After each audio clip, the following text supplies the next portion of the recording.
नमस्कार, मैं अंतोष कुमार और आप देख रहे हैं देश बिहार। अभी हम एलजीपी रामविलास यानी चिराग पासवान जी के आवास पे मौजूद हैं और अभी इनकी कार्यकारिणी की बैठक चल रही है। मगर चिराग पासवान जी आज दहाड़े और क्या जोर से दहाड़े, उन्होंने आज बीजेपी को करारा जवाब दिया है। पहले सुनिए उन्होंने क्या कुछ कहा।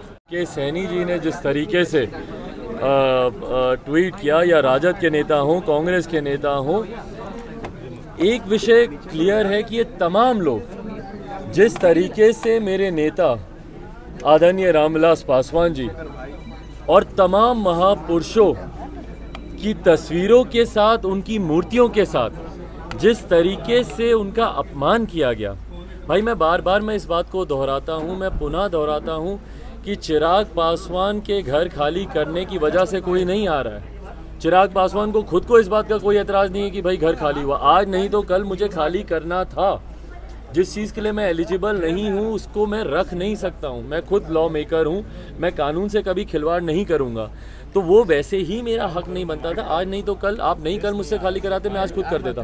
मैं 29 तारीख को तो खुद ही खाली कर रहा था। वो अलग चर्चा का विषय है कि उस रात क्यों नहीं गया या किसने नहीं जाने दिया, वो अलग विषय। पर ये जितने लोग आ रहे हैं, इन सब की कहीं ना कहीं अपनी वेदनाएं हैं। जिस तरीके से बाबा साहब के साथ, तमाम महापुरुषों के साथ, लोहिया जी हों, जयप्रकाश जी हों, जितने भी महापुरुष रहे हैं उनके साथ, कर्पूरी ठाकुर जी हों, उनकी तस्वीरों के साथ जिस तरीके से अनादर किया गया, भाई घर खाली कराने का ये तरीका नहीं होता है ना कि आप उनकी तस्वीरों को ज़मीन पर फेंके, जूते चप्पल पहनकर चलें। तो आज पप्पू यादव जी उसी क्रम में आए थे अपनी बातों को रखने। कल श्याम रजक जी या तेजस्वी का जिस तरीके से उनका ट्वीट आया, या कांग्रेस के तमाम नेता जितने हों, तो ये सब अपनी तरफ से अपनी इन विचारों को ही मेरे सामने प्रकट कर रहे हैं कि उनको कितना इस बात का दुख है कि जिस तरीके से इन तमाम महापुरुषों का अपमान हुआ है। क्या बीजेपी के किसी नेता ने आपसे अभी तक इस बात को लेकर बात की, बंगला खाली होने के बाद? भाई मेरी बातचीत तो होती है, व्यक्तिगत संबंध तो मेरे सबके साथ हैं ही। जैसा मैंने कहा, देखिए वो एक कानूनी फैसला था, वो राजनीतिक फैसला नहीं था, वो कानूनी फैसला था। मैं कानूनी तौर पर घर पर रहने के लिए मैं एलिजिबल नहीं था, बट हाँ साथ में ये तरीके, आप मुझे बताइए ना, कौन ऐसा व्यक्ति होगा जो बोलेगा कि हाँ ये तरीका सही है। कल को घर खाली कराना है, बोलेगा कि हाँ सारे महापुरुषों की तस्वीर को ज़मीन पर फेंक दो, मिट्टी डाल दो, उसके ऊपर तोड़ दो, मूर्तियाँ खंडित कर दो, कौन बोलेगा इस बात को कि सही है?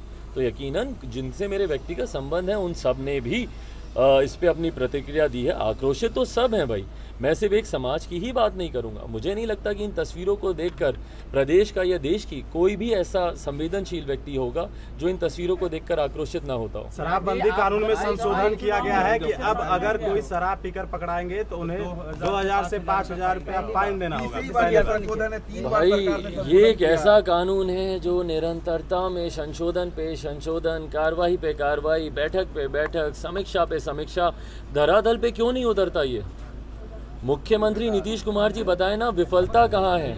भाई आप जितने भी संशोधन कर लें, जब तक ये जो ढीली जेबें हैं ना आपके आसपास, जब तक उसको आप नहीं सिलने का काम करेंगे, जितने आपके भ्रष्ट अधिकारी हैं, जितने आपके भ्रष्ट नेता हैं, भाई पैरेलल इकोनॉमी तो आपने खड़ी कर ही दी है यहाँ पे। आप तो लगे हुए हैं भैया दिन रात, इससे जो पैसा आपको आ रहा है, ब्लैक मनी जितना आ रहा है, कौन नहीं जानता कि भैया पहले से ज़्यादा शराब की बिक्री बढ़ी है बिहार में। होम डिलीवरी जिस चीज़ की हो रही हो, तो उसका पैसा किसकी जेब में जा रहा है? एक बार तो बताएं मुख्यमंत्री नीतीश कुमार जी। आप कानून में कानून, कानून पे संशोधन पे संशोधन, संशोधन पे संशोधन, कौन गिरोह है ऐसा जो आपको ये सारी बातों की जानकारी देता है कि भैया इस कानून को कस दो, इस कानून को ढीला कर दो? तो किसी के कहने पे तो आप चल रहे हैं, कानून तो फिर भी आपका धरातल पर नहीं उतरा। सबसे बड़ी विफलता मुख्यमंत्री जी की ये शराबबंदी कानून है, और आने वाले समय में बिहार की जनता जितनी प्रताड़ित हुई है उस कानून से, आज आपको याद आ रहा है कि भैया 50,000 से कम कर दो इसको, 2,000 5,000 इसको कर दो। जो लाखों लोग जो जेल में बंद हैं, क्यों बंद है भैया वो? और सब गरीब वर्ग के लोग हैं। एक तस्कर आप बंद करते तो हमको समझ में आता, एक कोई बड़ा गिरोह आप बंद करते तो हमको समझ में आता। ये छोटे छोटे गरीब लोगों को और विंडिक्टिव आपने बना दिया। इस कानून को बदले की भावना से इस कानून का इस्तेमाल किया जाता है। मेरा तुमसे बैर है, तुम्हारे घर 2 बॉटल डालो, गिरफ्तार कर लो। क्या मजाक बना के रखा हुआ है बिहार का? जो शराब पीते हैं वो पापी हैं, नीतीश कुमार कह रहे हैं महापापी हैं।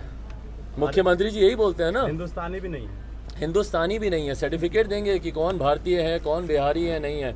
मुख्यमंत्री जी यही बिहार की जनता है जिन्होंने आपको तीसरे नंबर पर लाकर खड़ा कर दिया। आज जिनके सामने जाकर आपको नतमस्तक होना पड़ रहा है ना, अब मुख्यमंत्री जी को याद नहीं आता भैया, जब जाके दूसरों के शपथ ग्रहण में जाकर 90 डिग्री के कोण पर झुक जाते हैं, तो उस वक्त उनको याद नहीं आता कि भैया इनसे हमको विशेष राज्य का दर्जा चाहिए। अपनी सहूलियत के हिसाब से कानून बनाएंगे, अपनी सहूलियत के हिसाब से नीतियां बनाएंगे।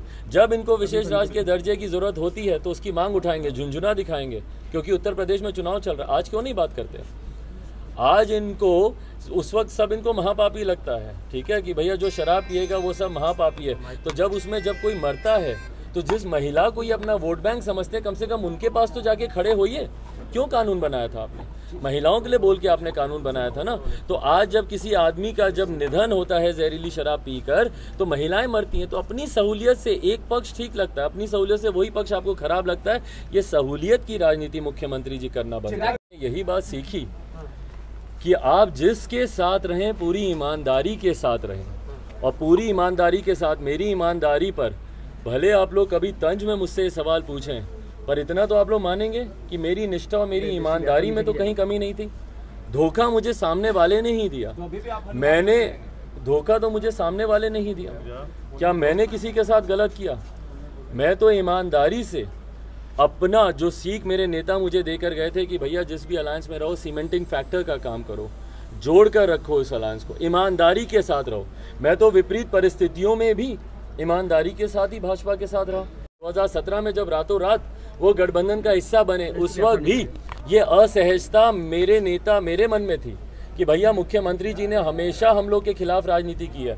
मेरे नेता को अपमानित करने में हम लोग के विधायक 2005 से लेकर अभी तक निरंतरता में पासवान समाज को भाई प्रताड़ित करने में मुख्यमंत्री नीतीश कुमार ने कोई कसर नहीं छोड़ी, धर्म निभाया।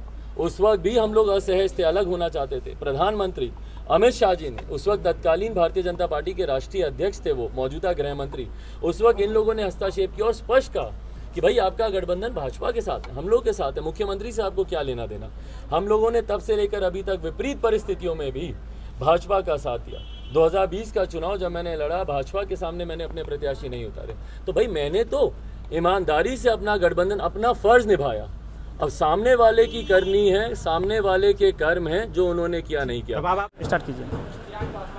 तो आपने सुना, उन्होंने साफ तौर पे कहा, बीजेपी पर हमला बोला है। उनका साफ तौर पे कहना है कि मैंने धोखा नहीं दिया है, मैंने शुरू से ही गठबंधन धर्म का पालन किया। हमारे जो संस्कार हैं कि जिनके भी साथ रहो तहे दिल से रहो, अच्छी श्रद्धा से। उन्होंने बोला जब हम अलग होना चाह रहे थे तो हमें केंद्र से बोला गया। उन्होंने साफ तौर पे उस वक्त के जो बीजेपी के अध्यक्ष थे अमित शाह जी और मोदी जी का नाम लेते हुए उन्होंने बोला कि हमारा अलायंस आपका हमारे साथ है, यानी बीजेपी के साथ है। जेडीयू क्या कुछ करती है उससे आपको क्या मतलब है? तो आपने सुना उन्होंने क्या कुछ कहा। एक बात और उन्होंने और बोला है कि जिस तरह से अभी बोचहा का चुनाव होने वाला है, उन्होंने साफ तौर पे बोला है कि हमारी पार्टी बोचहा में चुनाव नहीं लड़ रही है। वहाँ का जनता होशियार है, जनता क्या कुछ कहेगी वो तो जनता पे हम छोड़ते हैं। मगर जिस तरह से आज पप्पू यादव जी आए उनसे मिलने के लिए, उसके बाद जिस तरह से राजद के नेता उनसे मिलने आए, उन्होंने जीतन राम मांझी का भी नाम लिया। जिस तरह से उनका बंगला खाली कराया गया था, उन पर भी उन्होंने जिक्र किया कि बंगला तो हम खुद खाली करने वाले थे, नोटिस भी आ गया था, पर जिस तरह से हमारे नेताओं का जो मूर्ति और फोटो जिस तरह से फेंक दिया गया, यानी उसका अपमान किया गया, इनसे वह बहुत आहत थे। उन्होंने यही सब बोला। फिलहाल आगे की राजनीति क्या होती है, बिहार में क्या कोई नया फ्रंट तैयार होता है? आपने देखा किस तरह से आज आए थे पप्पू यादव जी मिलने, और सभी तमाम लोग चिराग पासवान से मिल रहे हैं। क्या चिराग पासवान जी वह बिहार की धुरी बनेंगे या आने वाले चुनाव में क्या कुछ होगा? फिलहाल इस खबर पर हमारी नज़र बनी रहेगी। आप देखते रहिए हमारे साथ देसी बिहार। धन्यवाद।